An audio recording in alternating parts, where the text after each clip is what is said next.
ഗോവിന്ദന് ഒരു better job കിട്ടുമോ എന്നുള്ളതൊന്നും എൻ്റെ ടെൻഷനേ അല്ല. അതൊക്കെ ചിന്തിക്കാൻ ഇനിയും സമയമുണ്ടല്ലോ.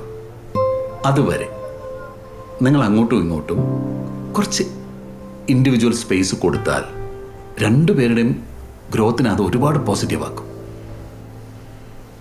പ്രത്യേകിച്ചും പല്ലവിയെ പോലെ വളരെ അംബീഷ്യസ് ആയിട്ടുള്ളൊരു കുട്ടിയാവുമ്പോൾ. ഞാൻ പറഞ്ഞത് തെറ്റായിട്ട് എടുക്കണ്ട.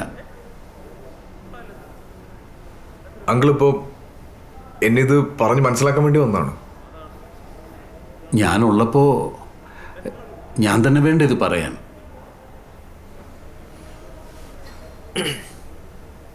കസ്റ്റമേഴ്സ് വെയിറ്റ് ചെയ്യുന്നുണ്ട്.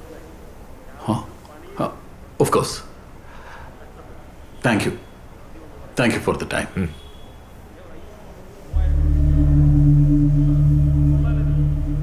അവളുടെ ചിരി ഇല്ലാതാകുന്നത് എനിക്കിഷ്ടമല്ല.